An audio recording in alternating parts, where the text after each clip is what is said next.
రోజైతే మీ అందరి ముందుకి ఒక మంచి హెల్తీ ఫుడ్ దాన్ని ఎలా చేసుకుంటే రెసిపీ బాగుంటుందో అన్నది మీ ముందుకు వచ్చేసింది. ఆ రెసిపీ తీసుకుని మీ శివక్క ఏమిటి అనుకుంటున్నారా? బాలామృతం పిండితో చక్కగా అప్పాలైతే చేసేసాను. బాలామృతం పిండి అందరూ తెలుసు కదా, అంగన్వాడీలో ఇస్తారు. మరి ఆ పిండితో నేను ఎలా చేశాను అన్నది మీకు చెప్పేస్తా, చూస్తూ ఉండండి. బాలామృతం పిండి, గోధుమ పిండి, పంచదార నేను తీసుకున్నాను. బాలామృతం పిండి కొంచెం బాలామృతం పిండి అలాగే పంచదార కూడా తీసుకున్నాను. పంచదార తగినంత తీసుకున్నాను. అంటే మీరు పిండి ఎంత వేసుకుంటారో, బాలామృతం పిండిలో ఆల్రెడీ పంచదార ఉంటుంది, దాన్ని బట్టి చూసుకుని వేసుకోండి. నేను కూడా కొంచెం వేసుకున్నాను. తర్వాత గోధుమ పిండి అయితే తీసుకున్నాను. మైదా పిండి అయితే నేను తీసుకోలేదు. మైదా పిండి కూడా వేయవచ్చు, కానీ హెల్తీ పరంగా అందరికీ మంచిది కదా అని గోధుమ పిండి తీసుకున్నాను. తీసుకుని బాలామృతం పిండి, పంచదార, గోధుమ పిండి మూడు కలిపేసి చిన్న ముద్దలాగా చేసి పక్కన పెట్టేశాను.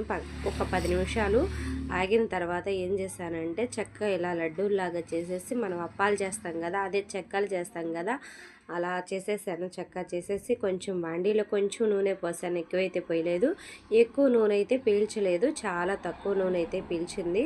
కానీ హెల్తీ పరంగా అయితే బాలామృతం పిండి చాలా మంచిది. చిన్నపిల్లలకి పెడితే మాత్రం చాలా మంచిది. చిన్నపిల్లలే కాదు, పెద్దవారు కూడా తినచ్చు.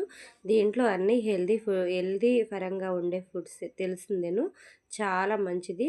మీరు కూడా ఎవరైనా ట్రై చేయకపోతే ఒకసారి నా వీడియో చూసి ట్రై చేసేయండి. ఏమేమి కావాలన్నది మరలా ఒకసారి చెబుతాను, వినండి. బాలామృతం పిండిలోకి గోధుమ పిండి, పంచదార మూడింటిని మనం కలిపి పెట్టేసుకోవాలి చిన్న ముద్దలాగా. మైదా పిండి ఎలా మనము చపాతీలు చేసుకునేటప్పుడు ఎలా చేస్తామో అలా పిండి కలిపేసి పక్క పెట్టేసుకోవాలి.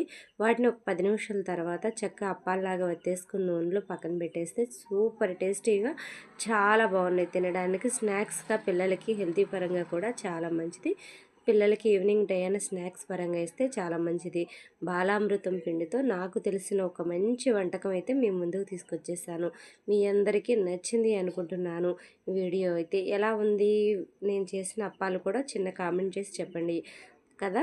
అలాగే ఈరోజు అయితే నేను ఈవినింగ్ టైం చేసేసుకున్న చిన్న చిన్న పనులు కూడా నా వీడియోలో చెబుతూ ఉంటాను, మీరు చూస్తూ ఉండండి. నేను ఈవినింగ్ టైం షాప్ దగ్గర చేసేసుకున్న చిన్న చిన్న పనులు అయితే ముందైతే వాకిలు జిమ్మేసుకున్న, షాప్ ఎదురుగా ఉన్నదంతా జిమ్మేసి పక్కన పెట్టి వాకిలు జిమ్మేసాను. జిమ్మేసుకుని చాలామంది చాలా చాలా డౌట్లు ఏమిటంటే, ఏం పని చేయదు, ఇంటి దగ్గర ఖాళీగానే కూర్చుంటుంది. నిజమే, నేను ఏం పని చేయను, ఇంటి దగ్గరే ఉంటాను కాబట్టి ఏదో నాకు చేతనైనంతలో ఇలా ఛానల్ అయితే పెట్టి ప్రయత్నం చేస్తున్నాను. ఆ ప్రయత్నం ముందుకు వెళుతుందో తెలియదు, వెనక్కి వెళుతుందో తెలియదు, కానీ నా ప్రయత్నం మాత్రం ఆపలేదు, చేస్తూనే ఉన్నాను. ఉన్న దాంట్లో సంతోషపడడం మాత్రమే నేర్చుకున్నాను. లేని దానికోసం ఎగిరెగిరి పడడానికి మాత్రం ఇష్టపడలేదు. ఉన్నది కొంచెమైనా కూడా ఆ కొంచెంలో సర్దుకుని బతకడంలో నేర్చుకున్నాను నేనైతే. ఇదైతే మీ అందరికి కనిపించేది ఏం మొక్క అనుకుంటున్నారా? పుచ్చకాయ మొక్క. మరి ఈవినింగ్ చేసుకున్న పనులన్నీ చూపిస్తానన్నాను కదా, బట్టలన్నీ మరి వాకిళ్ళు ఉడిచేసేసి నీళ్ళు కొట్టేసేసి మరి పక్క వచ్చేసి బట్టలన్నీ తీసేసాను. టమాటా మొక్కలు అయితే ఎండబెట్టేసాను, చక్కగా ఎండిపోయినవి. వీటిని పచ్చడి రుబ్బాలి, ఆ వీడియో కూడా తీస్తాను, మీ ముందుకు తీసుకొచ్చేస్తాను. తప్పకుండా మీరు అందరూ చూసేద్దరు. నేనైతే ఈయన బట్టలు కూడా మడత పెట్టేసేసుకుంటున్నాను. పక్క షాప్ చూసుకుంటూనే నేను ఇంట్లో పనులు కూడా చేసుకుంటూ ఉంటాను ఇంటి దగ్గర. అలాగే షాప్ దగ్గర చేసుకున్న పనులు ఇవన్నీ మరలా ఇంటి దగ్గర పని ఇంటి దగ్గరే ఉంటుంది, మీ అందరూ తెలిసింది. ఇవన్నీ చేసుకుంటూనే నేను చేసుకుంటూనే నేను వెళ్ళిపోతున్నాను. అంతేగాని ఏం ఖాళీగా ఉండి ఛానల్ అయితే చేయట్లేదు అనుకోవచ్చు. ప్రస్తుతానికైతే నేను ఏ పని చేయట్లేదు కాబట్టి నా ప్రయత్నం నేను చేస్తున్నాను. వస్తే వస్తుంది, పోతే పోతుంది. అది మన అదృష్టం బట్టి ఉంటుంది, మనం మాట్లాడే పద్ధతి బట్టి ఉంటుంది. నేను ఎలా ఉంటానో న్యాచురల్గా అలాగే మీ అందరికి చూపిస్తున్నాను. సేమ్ అలాగే మాట్లాడుతున్నాను కూడా, మాట మార్చి మాట్లాడడం కూడా నాకు రాదు. సేమ్ నేను ఎలా ఉన్నానో అలానే మీ ముందుకు తీసుకొచ్చేసాను.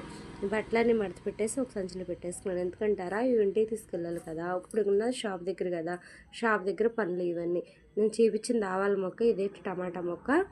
నా చుట్టూ ఉన్న ప్రకృతి అయితే చాలా బాగుంటుంది, మనసు ప్రశాంతంగా ఉంటుంది. ఒకసారి వెనక్కి వెళ్ళి చూస్తే అరటి తోట ఉంటుంది వెనుక, చాలా బాగుంటుంది. ఈవినింగ్ టైం అయితే మనస్ఫూర్తిగా హ్యాపీగా అనిపిస్తుంది. అలాగే వాకిలి చిమ్మేసి నీళ్ళు కొట్టి ముగ్గు పెట్టేశాను కదా, ముగ్గు కూడా పెట్టేశాను. చూసేయండి మా షాప్ దగ్గర పెట్టేసిన తర్వాత పనులన్నీ పూర్తయిపోయినాయి. ఇకనైతే ఇంటికి వెళ్ళిపోవాలి. కానీ ఈరోజు అయితే ఇంటికి వెళ్ళలేదు. రోజు ఈవినింగ్ డైలీ రొటీన్ ఇలానే ఉంటుంది అనుకోవద్దు. ఒక్కొక్క రోజు ఒక్కొక్కలాగా ఉంటుంది. ఈ రోజు అయితే ఇలా ఉంది. రేపు ఎలా ఉంటుందో ఆ కాలానికి తగ్గట్టు మనం ముందుకు వెళ్ళిపోతూ ఉండాలి కదా. అలాగే నా డైలీ రొటీన్లో ఈరోజు డైలీ రొటీన్ అయితే ఇలా ఉంది. అలాగే వేడివేడిగా అన్నంలో చక్కగా నల్ల కారం అంటే ఎండుమిర్చితో ఎప్పుడు కారం నేను ఒకసారి కొట్టాను, వీడియోలో కూడా చూసే ఉంటారు మీరు.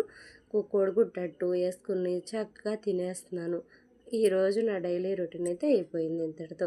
నా వీడియో మీ అందరికీ నచ్చినట్లయితే చిన్న లైక్ చేయండి, అలాగే చిన్న కామెంట్ చేయండి. కొత్తగా నా ఛానల్ మీరు ఇప్పుడే చూస్తున్నట్లే సబ్ చేసుకోండి. మీరు చేసే లైక్ నాకు ఇంకా మంచి మంచి వీడియోలు తీయాలని మనస్ఫూర్తిగా అనిపిస్తూ ఉంటుంది. లైక్ చేయడం మాత్రం మర్చిపోవద్దు.